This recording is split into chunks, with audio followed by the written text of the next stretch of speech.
암몬 자손과의 전쟁은 간략하게 소개를 하고요. 오히려 에브라임 지파와 다툼이 이후에 있는데 그 다툼은 보다 장황하게 설명을 합니다. 사실 하나님께서는 지금 우리를 괴롭히는 자가 누구냐 이게 중요한 것이 아니라 너희가 말씀 안에서 신앙 공동체로 예배 공동체로 모여 있는데 서로 다투지 말고 하나 되기를 소망하기 때문에 이 본문을 기록한 겁니다. 사실 우리는 하나님 안에서 나의 적인 누구인지보다 우리가 함께 예배드려야 될 그 형제를 돌보며 함께 손을 잡고 믿음으로 나아가는 것이 정말 아버지 되시는 하나님의 뜻임을 기억하고 생각해야 됩니다. 지금 입다가 이스라엘의 사사로서 이제 활동하려고 하는데 생각지 못했었던 위기 상황이 나타나게 됩니다. 에브라임 지파가 일어서더니 그들이 요단강을 건너가지고 지금 이 길르앗 지경에 오게 됩니다. 그리고 말을 해요.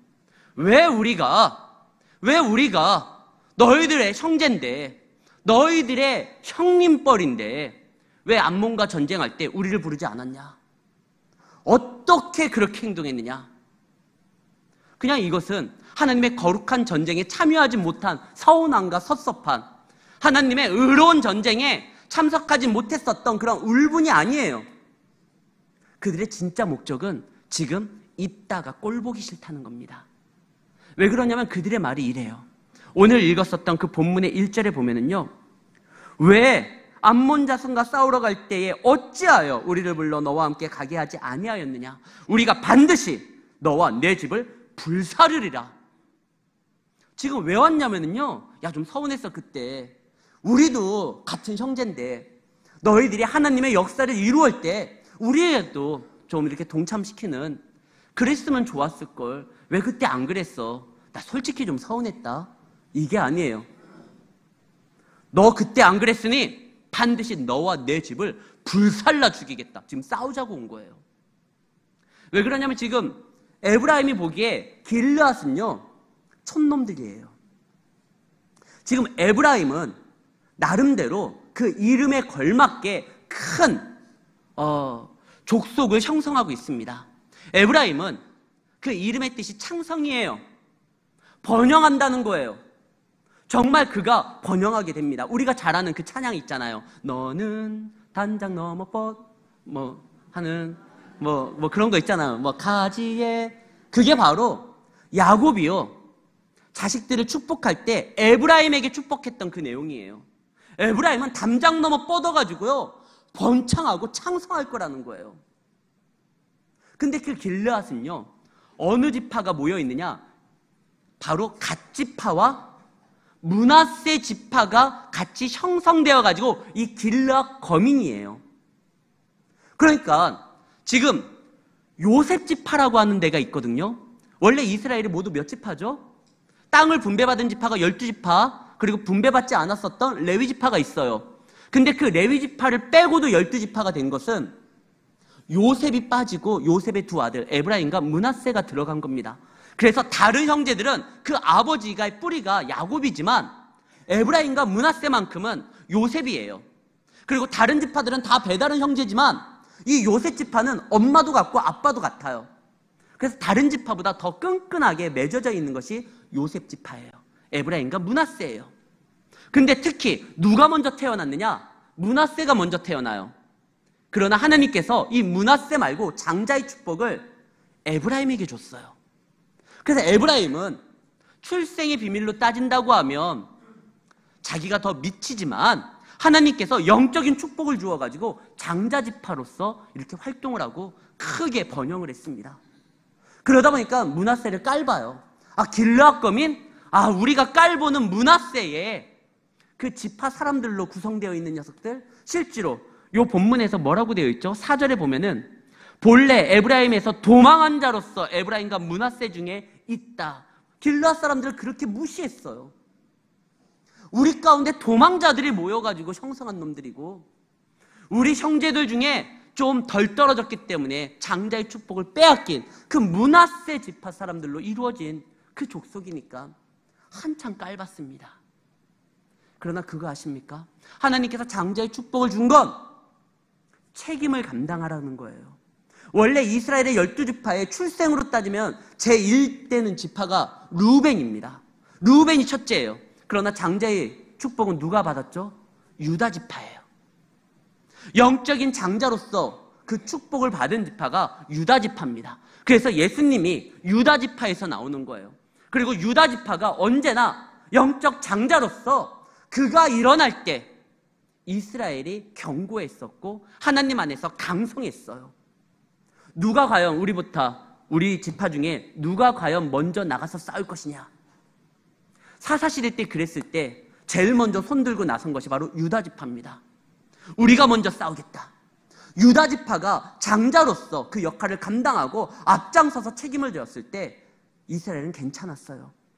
그러나 그 유다 지파가 나중에 뒤에 빠집니다. 삼손 때는요, 이제 다음에 볼 삼손 시대 때는요, 유다 지파가 이스라엘의 장자로서 움직이는 것이 아니라 오히려 블레셋의 앞잡이로 사사였던 삼손을 잡아가지고 블레셋에게 넘겨주는 장면이 나와요. 장자가 제대로 행동하지 못하니까 나라가 말일도 안 되는 나라 꼴이, 지방 꼴이 말도 안 되게 되는 거예요. 지금 이 요셉 지파의 장자는 누구냐? 에브라임이에요. 에브라임에게 하나님께서 장자의 축복을 준 건 책임을 지라는 거예요. 근데 책임은 지지 아니하고 정말 자기가 나서야 될 땐 나서지 않고 자기의 형제가 있는 그 므낫세가 속해 있는 길르앗이 죽겠다라고 살려달라고 했었을 때는 거들떠보지도 않고 그가 죽음의 전쟁에 내몰릴 때는 눈 싹 닫고 승리를 거뒀다고 소문이 들리니까 얼른 가서 그 승리의 기쁨만을 취하려고 하는 겁니다. 입다를 내쫓고 자기들이 길르앗을 차지하려고 하는 거예요. 지금 여기에서 등장하는 에브라임은 이스라엘의 지파가 아니에요. 오늘 본문에는 그 에브라임은 딴 나라예요. 다른 나라예요. 암몬이 18년간 이스라엘을 괴롭혔는데 이제는 에브라임이 그 자리를 대신하겠다는 겁니다. 어떻게 형제가 그래요? 어떻게 믿는 사람들이 그래요? 어떻게 교회가 그래요? 근데 그렇습니다. 하나님의 은혜가 떨어지고요. 하나님의 말씀대로 책임지려는 사람들이 사라질 때는요, 교회가 세상보다 더 추악해질 수가 있습니다. 우리가 그래요. 좋을 때 장로고, 좋을 때 권사고, 좋을 때 집사고, 좋을 때 목사지, 이권이 개입하고요, 책임 소재가 나타날 때는요, 불이 나게 싸웁니다. 은혜가 떨어지는 곳은 무슨 모임이죠? 그냥 죄수들의 모임이에요. 우리 다 죄인이잖아요. 근데 이 죄인이 하나님 앞에서 감사할 수 있는 건 하나님이 은혜 가운데 우리와 함께 해주기 때문에 그런데 그 은혜가 사라지면 하나님의 은혜의 방편이 뭐죠? 예배입니다. 그 예배가 사라지면 은혜가 사라지면 가장 추악한 것이 교회인 거예요. 지금 에브라임이 그 책임을 지지 않으려고 해요. 예배도 드리지 않아요. 어떻게 그들이 예배를 드리지 않느냐라고 볼 수 있냐면 그들이 예배를 드렸다고 하면 적어도요 하나님과 함께하는 자가 누구인지를 알 수가 있었을 것입니다. 사사기 11장 29절 말씀입니다. 화면에 띄워주시면 우리 함께 읽겠습니다. 같이 읽습니다. 이에 여호와의 영이 입다에게 임하시니 입다가 길르앗과 므낫세를 지나서 길르앗의 미스바에 이르고 미스베에서부터 암몬 자손에게로 나아갈 때에 여기 뭐라고 되어 있죠? 여호와의 신이 하나님의 영광이 누구에게 임했냐? 입다에게 임했어요. 그 다음 32절 말씀입니다. 32절 말씀 시작. 이에 입다가 암몬 자손에게 이르러 그들과 싸우더니 여호와께서 그들을 그의 손에 넘겨주시매. 지금 하나님께서 입다에게 임했고요 뿐만 아니라 이 암몬과의 전투에서 하나님이 직접 그 암몬 자손을 입다의 손에게 넘겨주니까 승리한 거예요. 다시 말해서 입다의 놀라운 승전보는 누구에 의해서 이루어진 것이냐? 바로 하나님이라는 것이에요. 하나님이 함께했고 하나님이 허락했고 하나님이 역사한 거예요. 그럼 적어도 예배자는요, 적어도 기도한다라고 하는 사람들은요 이 하나님의 영광을 바라보고요 저들을 인정해야 되는 거예요. 근데 에브라임이 인정하지 않아요. 감히 므낫세가 우리보다 한참 떨어진 녀석들이 예배를 드리지 않으니까, 은혜가 사라지니까 저들의 모험은 정말 추악한 모임이 되었습니다. 자기 형제를 죽이겠다고 군사 42,000명을 동원합니다. 야, 우리 서운했어가 아니라 널 죽이겠다라고, 너희 자리를 끌어내고 우리가 그 자리를 차지하고 우리가 길르앗을 실로 지배하겠다라고 군대를 이끌고 간 거예요. 힘의 논리로서 움직이려고 합니다. 많은 사람들이 힘이 정의라고 생각하는 경우가 있어요. 힘이 있어야지만 정의를 실현하고 목소리 큰 놈이 바로 진리라고 생각하는 사람들이 있습니다. 그러지 않아요. 하나님의 뜻은 말씀에서 나오는 것이지 힘의 논리로서 움직이는 게 아니에요. 그런데 목사들도 그렇게 생각하는 사람들이 있습니다. 예전에요, 정말 부끄러운 건데 우리 총회에 총 들고 섰던 사람이 있어요. 목사라는 사람이 용역을 동원해가지고 총회를 좌지우지하려고 했어요. 다른 데 얘기가 아니에요. 우리 가장 크고 보수적인 우리 교단에서 그런 일이 있었어요. 하나님의 말씀대로 뜻을 정의로서 생각하지 아니하고 힘의 논리가 정의라 생각해서 단상을 장악하고 자기의 이야기를 하는 사람들이 있습니다. 근데 비단 거기만 그럴까요? 아니요. 우리의 삶에서도 그런 경우가 많아요. 주님의 말씀대로 살아가기보다 하나님 안에서 주님의 논리대로 움직이기보다 세상의 어떤 빠름과 권세와 힘을 가지고 교회로 끌어들여가지고 자기의 목소리를 높이려고 하는 사람들이 있습니다. 그럴 때 큰일 나요. 은혜가 사라지면 교회만큼 추악한 곳이 없게 되는 것입니다. 지금 형제들끼리 싸워요. 말도 안 돼요. 그리고 다른 나라가 된 겁니다. 실제로 지금 에브라임은 또 다른 암몬이에요. 자기들을 지배하고 자기들을 치겠다고 군대를 동원해가지고 온 그들은요, 또 다른 암몬일 뿐이에요. 그리고 그들의 말도 달라져요. 얼마나 그들의 관계가 단절되었는지 말이 달라져요.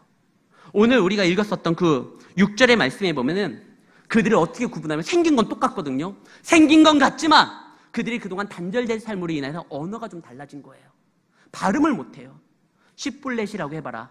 그 발음을 못해요. 우리나라 대통령이 지금 쌀 발음을 못하잖아요. 살이라고 하잖아요. 우리는 그렇게 쉽게 발음할 수 있는 이 쌀을 저쪽 사람들은 잘 발음하지 못해요. 근데 그것은 오랜 기간 동안 우리가 아예 다른 나라였잖아요. 단일 민족이라고 했지만 고구려, 백제, 신라 나누어져 가지고 딴 나라로서 그동안 살아왔었잖아요. 그게 쭉 이어져 오잖아요. 지금 대한민국으로 하나 됐지만 그런 광경이 있기 때문에 아예 다른 나라처럼 행동했었을 때가 있었어요. 혹시 그 황산벌이라고 아십니까? 우리가 잘 아는 그 황산벌의 영웅이 계백이잖아요. 백제의 계백과 신라의 김유신이 한판 붙습니다. 나라의 존폐를 놓고 싸웁니다. 근데 김유신이요, 한 번도 계백한테 이겨본 적이 없어요. 그래서 계백이 별동대로 데리고 있는 그 500명보다 더 많은 5,000명을 데리고 전쟁에 임하는데도요, 불안해요. 그래서 스파이를 백제 진영에 보냅니다. 그리고 그들의 전략이 무엇인지를 깨달으려고 해요. 이것을 영화로서 옮겨놓은 것이 바로 2003년에 개봉했었던 황산벌이라는 영화입니다. 그 장면 잠깐 한번 볼게요. 그리고 나와 출정부에 갑옷에 대해서 거시기한 거 까먹지도 말고 병사들에게 다시 한번 거시기 잘하라고 단다해야 돼. 그러니까 이번 여부 황산벌 전투에서 우리의 전략 전술적인 거시기는 한마디로 머시기할 때까지 갑옷을 거시기한다. 바로 이거예요. 알겠지?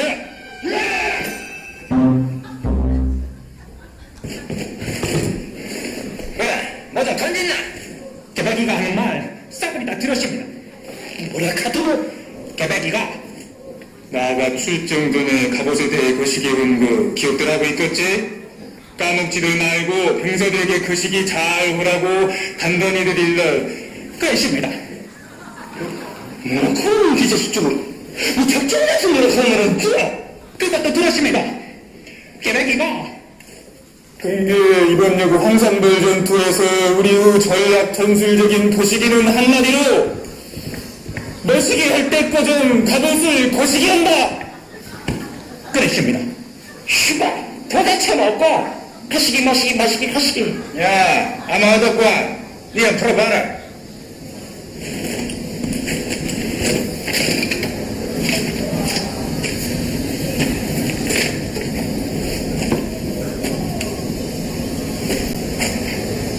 도표 보시겠습니다. 개백이가 한 말 중에는 총 4번의 거시기와 1번의 머시기가 쓰였는데 그 중에 제일 먼저 쓰인 거시기는 대략 두 가지 정도로 그 뜻을 압축해 볼 수 있습니다. 이야기하다, 주의 주다가 그것입니다. 문제는 이 두 번째 거식인데 까먹지들 말고 병사들에게 거시기 하라고 단단히 들릴러 여사의 거시기는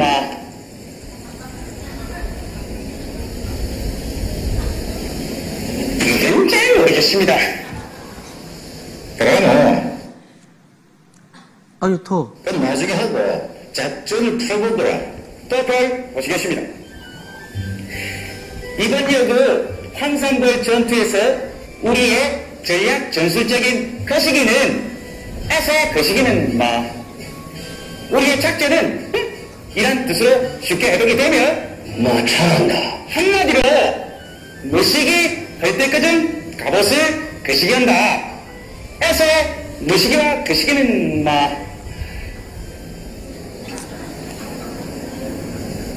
이건 죽어도 모르겠습니다. 억울합니다. 지나에 아무래도 20년에 이런 고난감은 보도 끝도 못. 자, 여기서 말할 때, 우리는 알아듣잖아요. 예, 우리는 거시기가 뭔지를 알겠는데, 쟤네들은 몰라요. 이건 그냥 일상적인 용어였었는데, 걔네들은 무슨 딴 나라 말이고, 무슨 암호 해독이 필요하다는 그런 말로서 생각을 합니다. 이미 나라가 달라졌다는 거예요. 그때는 이제 서로 막 치고받고 싸웠으니까요. 그런데 오늘 본문에 그 장면이 등장하는 거예요. 서로 발음하지를 못하게 돼 있어요. 적어도 오늘 본문만큼은 에브라임은 이스라엘 나라가 아니라고 이야기를 합니다. 오히려 그의 형제의 죽음을 위해서 무기를 들고 형제의 약점을 잡아가지고 자신들의 뱃속을 채우려고 하는 그런 악랄한 족속이라고 얘기를 하는 거예요. 실제로 이들이 말을 합니다. 왜 우리 안 불렀느냐? 아니, 불렀어요. 그들은 지금 거짓말하고 억지로 우기고 있는 겁니다. 2절에 보면 입다가 분명히 말을 해요. 무슨 소리냐? 입다가 그들에게 이르되 나와 내 백성이 암몬 자손과 크게 싸울 때 내가 너희를 부르되 너희를 불렀는데 너희가 도와주려 오지 않았다. 너희들이 우리의 아픔을 보고 강 건너 불구경하듯이 보기만 했지 우리의 부름에 응하지를 않았다. 싸우자고 할 때는 싸우지 않았다. 부담되는 자리는 함께하지 않았다. 근데 이제 와서 뭐라고? 하나님께서 우리에게 승리를 주니까 그 승리의 영광을 너희들이 차지하기 위해 가지고 우리를 죽이겠다고 와. 너희들은 또 다른 암몬이고 우리가 싸워서 무찔러서 없애야 되는 그러한 적일 뿐이다. 그래서 싸움을 벌이는 겁니다. 사랑하는 성도 여러분, 누가 우리의 형제고 우리의 자매입니까? 마태복음 12장에서는 뭐라고 되어 있죠? 내 계명을 지키는 자가, 아버지의 말씀을 지키는 자가 내 형제요 내 자매라고 했습니다. 하나님의 거룩한 싸움에 함께 싸우는 자가 하나님의 백성이고 하나님의 자녀인 것이고 하나님의 형제인 것입니다. 거룩한 싸움에서는 뒷짐지고 있다가 하나님의 놀라우신 역사가 드러날 때는 수저를 살짝 얹으려고 하는 이들, 그들은 도둑인 거예요. 선교사님들이 선교지에서 정말 열심히 노력을 합니다. 애쓰고 수고하다가 그러나 도저히 감당하지 못하는 상황에 처했을 때 본국의 교회에다가 요청할 때가 있어요. 우리 좀 도와달라고.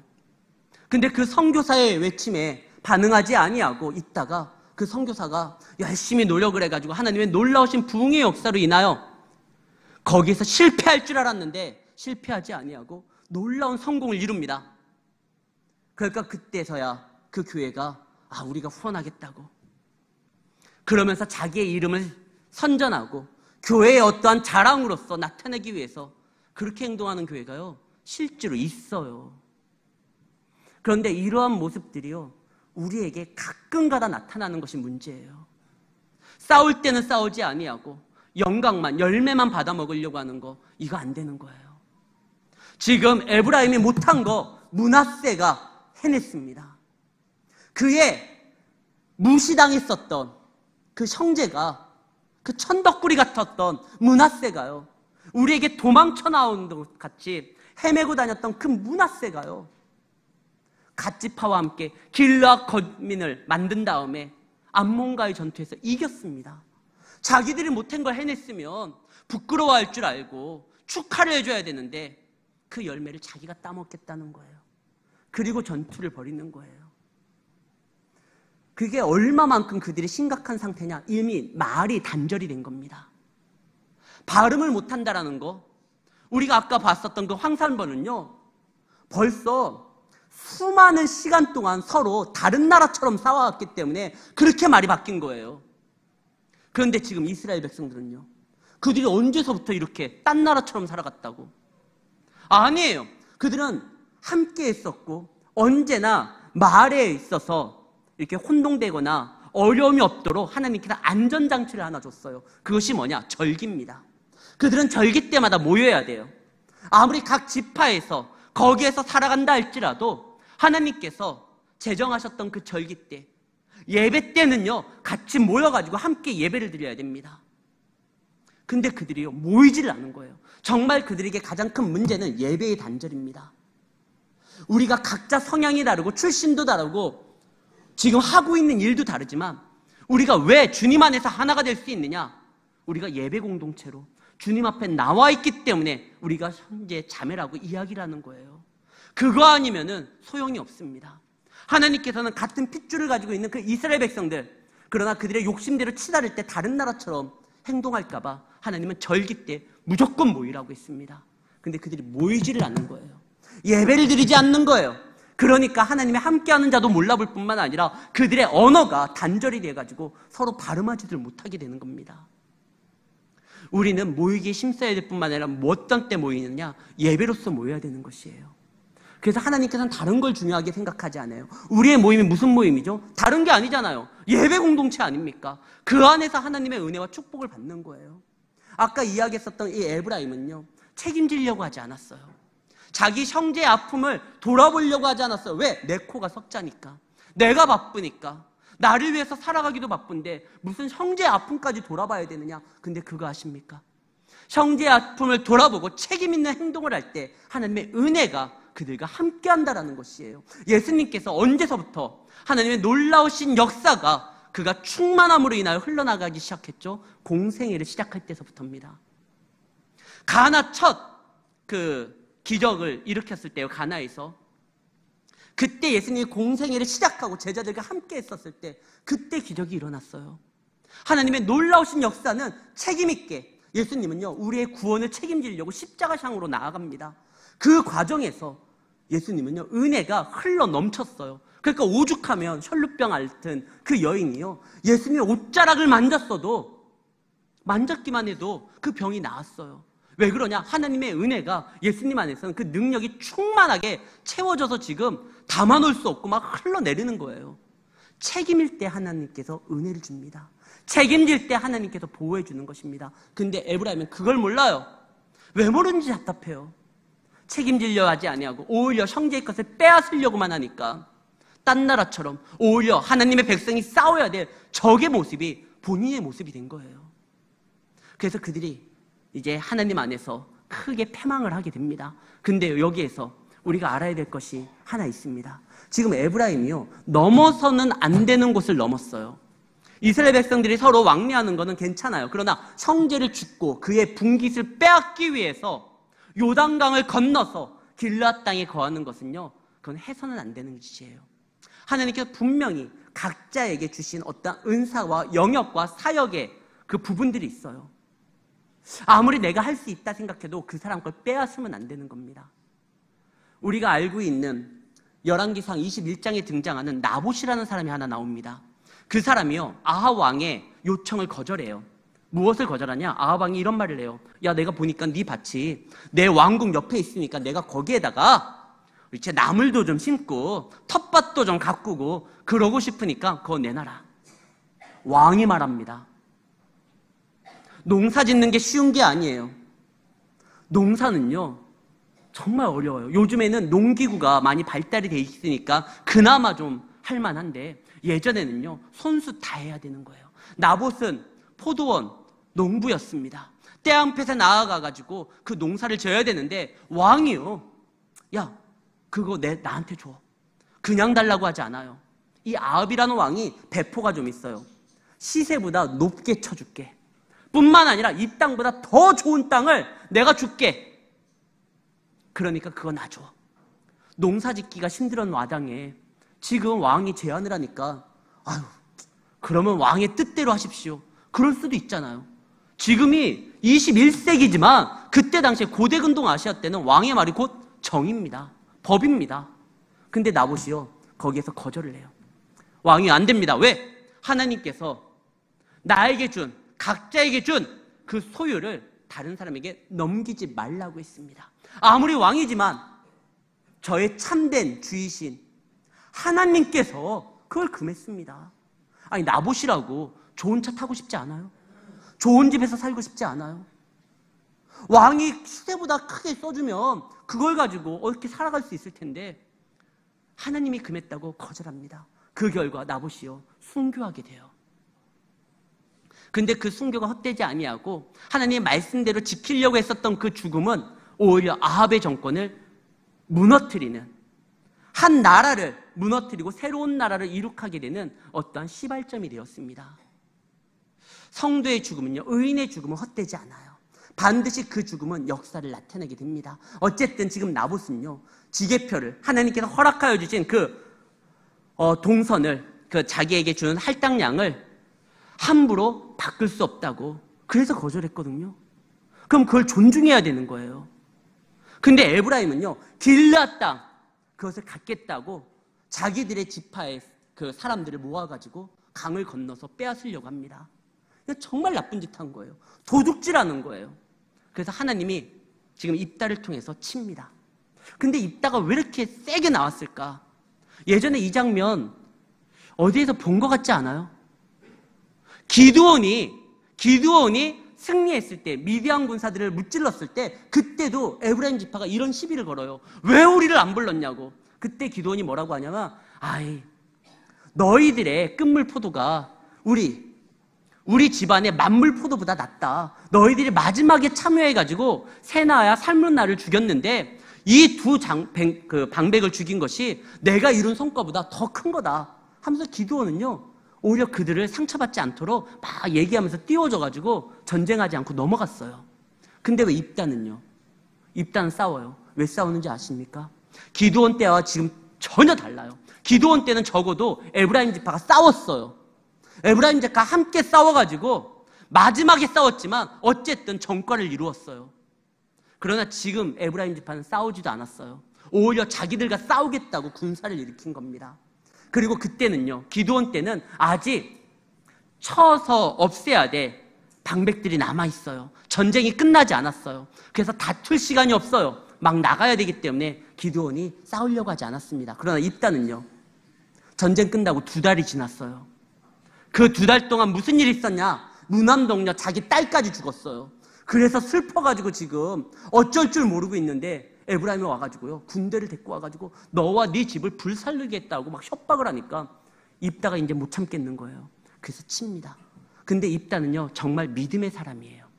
비록 그가 이렇게 일어나가지고 그 에브라임을 치지만 에브라임을 친 거는 하나님의 나라를 공격하는 적이라고 판정이 되었기 때문에 그들을 친 건데, 어떻게 치느냐? 왜 그가 믿음의 사람이냐? 지금 요단강을 기점으로요, 에브라임은 요단 서편에 있는 겁니다. 길르앗은 요단 동편에 있는 것입니다. 지금 에브라임은 요단강을 건너서 동쪽에 와가지고 이 땅을 차지하겠다고 했지만 입다는요, 그들을 칠 때 다시 요단을 건너서 에브라임을 다치지 않아요. 요단을 건너와서 자기들을 협박하고 깡패짓하는 그들까지만 치는 거예요. 아무리 화가 난다 할지라도 감정에 휩쓸려서 한계를 넘었으면 그건 큰일 납니다. 우리가 교회를 할 때도요, 좋은 일을 감당하려고 할 때 또 싸워야 될 때가 있어요. 그럴 때 아무리 감정이 폭발한다 할지라도 감정이 휘둘려 가지고요, 한계선을 넘어서면은 그때는 범죄하게 되는 것입니다. 지금 에브라임이 선을 넘었어요. 그러나 입다는 선을 넘지 않습니다. 에브라임을 칩니다. 몇 명을 치냐? 42,000명을 칩니다. 바름, 나루턱에 딱 앉아가지고 이들이 도망할 때 강을 건너야 되니까 그때 발음하게 합니다. 야, 저도 발음이 안 되는데 쉿볼렛이라고 해봐라. 과거의 성경에는 아예 세게 나왔어요. 씨볼렛이라고 되어 있어요. 예전 성경에는. 해봐라. 그러니까 얘네들이 발음을 못해요. 씨볼렛이라고 말을 해요. 발음을 못하면 너희들 에브라임 사람이구나 해서 죽였어요. 근데 거기에서 야 이제 승기를 잡았으니까 이참에 우리도 강을 건너서 저 에브라임이 차지하고 있는 42,000명의 군대가 죽었으니까 나머지 지금 에브라임 사람들은요 군이 아니라 민간인들이에요. 쉽게 점령할 수 있어요. 근데 입다는 거기에서 멈춰요. 딱 강에서만 넘어와가지고 자기들을 협박한 사람들까지만 칩니다. 여기까지 치는 게 정의예요. 만약에 넘어가면 그때서부터 입다도 에브라임 사람들과 똑같은 약탈자가 되는 겁니다. 그래서 거기에서 멈춰요. 우리가 일을 할 때도 항상 하나님 안에서 한계점에서 멈출 줄을 알아야 됩니다. 그것을 넘어가는 순간 범죄예요. 어떤 공의를 실현할 때 하나님께서 보여주는 거기까지만이에요. 아무리 저 형제가 미워서 끝까지 가자 안 돼요. 우리가 잘 아는 하나님의 말씀이 있습니다. 눈에는 눈, 이에는 이. 왜 그런 줄 아십니까?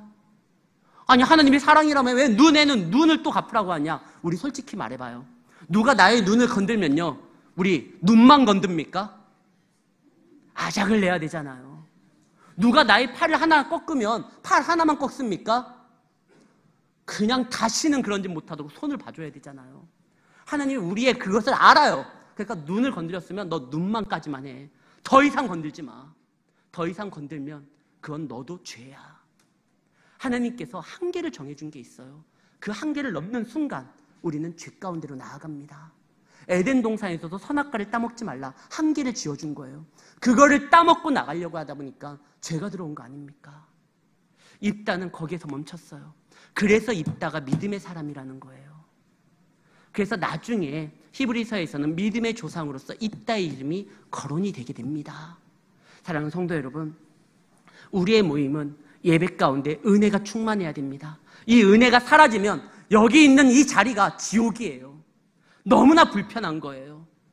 그러나 이것이 지옥이 아니라 하나님의 천국의 기쁨을 맛보게 만들려면 우리는 예배 가운데 하나님의 은혜를 바라보게 되고 하나님의 은혜로서 내 삶을 채워야 됩니다. 그럴 때 우리의 모임이 즐거운 모임이 되는 것입니다. 예배가 단절되면 큰일 납니다. 에브라임은 단절됐어요. 그래서 한계를 넘었고 그래서 범죄를 냈고 그들은 또 다른 암몬이 되었고 형제를 죽이게 되었습니다. 그러나 그 결과 공의의 하나님이 가만히 있지 않았죠. 근데 거기에서 공의의 채찍으로서 사용됐었던 입다는 끝까지 하나님의 뜻 가운데 한계점에서 멈췄습니다. 그러니까 이 나라가 무너지지 않았었던 거예요. 입다가 만약에 넘어갔으면 그냥 끝나는 거예요. 그러나 입다가 멈췄기 때문에 이스라엘은 6년간 입다의 통치를 통해 가지고 외부의 세력의 공격을 받지 않게 되었습니다. 사랑하는 성도 여러분, 여러분들에게 허락된 하나님의 어떠한 영역이 있을 것입니다. 거기 안에서 최선을 다하는 거예요. 그것을 넘보는 순간 우리는 하나님을 욕되게 할 수가 있습니다. 그리고 아무리 감정적으로 상한다 할지라도 감정에 휘둘려서 행동하면 안 됩니다. 정해진 곳에서 멈출 줄 알아야 됩니다. 이 멈추는 것이 힘들어요. 어려워요. 그러나 날마다 말씀으로서 나를 쳐 복종시킬 때 이것이 훈련이 될 때 가능한 겁니다. 실제로 입다는요 성경에 대해서 빠삭한 사람이에요. 성경에 대해서 정통한 사람이었어요. 그러니까 그가 하나님을 알기에 멈출 때 멈출 줄 알았던 것입니다. 우리가 하나님의 인도함을 받기 위해서 먼저 아는 것이 필요하니 하나님 안에서 말씀 가운데 주님의 말씀을 배우는 데 힘쓰시기를 바라고 항상 여러분들 자신을 말씀에 노출함으로 인하여 믿음으로써 승리하는 성도님들이 되시기를 예수의 이름으로 축원합니다.